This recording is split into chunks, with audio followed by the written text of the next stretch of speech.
Well, I decided to try out this stepper motor driver on the Vortex coil just to see how it runs standard coil. It works really well.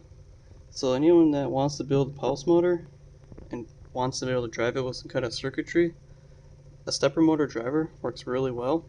You can control the speed because it controls the frequency. So around 10 hertz, 8 hertz can run down to. But yeah, we can get this thing running up to almost 40 hertz.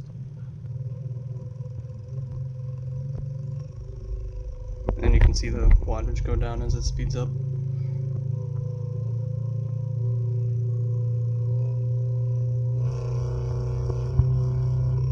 So that's the maximum. If I go any more, it'll die off. Because I think of the strength of the field, it weakens so much that it can't keep running. So now when I switch to 40 hertz, it shuts off.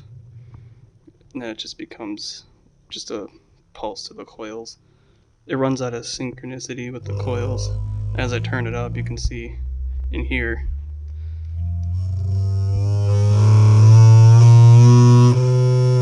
You can see how it's like vibrating.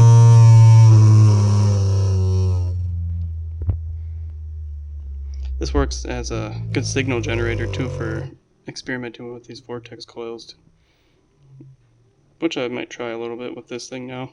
It's better than using an audio amplifier. Now, see, now it's running. I'll pick it back up to where it wants to spin at its max speed. I killed it already. Get it going again. I'm running both channels. So I've got this channel and then that channel. One channel runs that way, the other channel runs the other way with this coil. There's actually quite a bit. Well, this is a pretty strong neodymium magnet. There's a lot of torque on this. A good chunk of torque, I should say, until it falls out of synchronicity.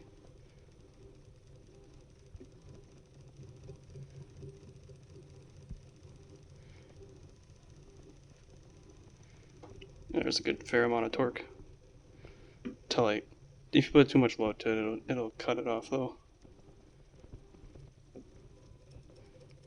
Around 10 hertz is where it likes to pick back up. This is a 2-inch diamagnetically magnetized neodymium magnet with a 1/4-inch hole. Good for testing motors, testing coils.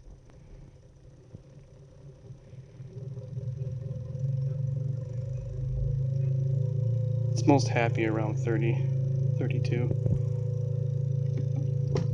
Well, pretty neat though. So if anyone's ever really thinking about building a pulse motor or something like it, this is a pretty good buy. They're not expensive either. I think they're like 30. It's like $30, $20. I think it's like $30, something like that. But it's a pretty good buy for doing any of this kind of stuff, and it goes up to 36 volts for input. I'm not 100% sure what the amount of wattage it can handle, but it's a fair amount. I mean, it's only pulling 12 watts, and then when I put drag to the shaft, well, now I can't get it to run.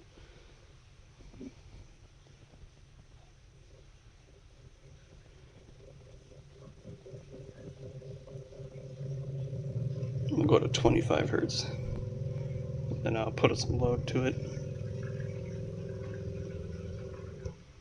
So 30 watts it got up to.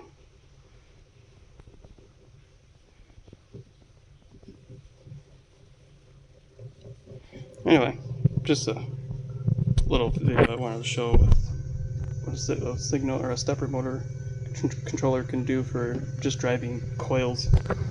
Alright, see you later.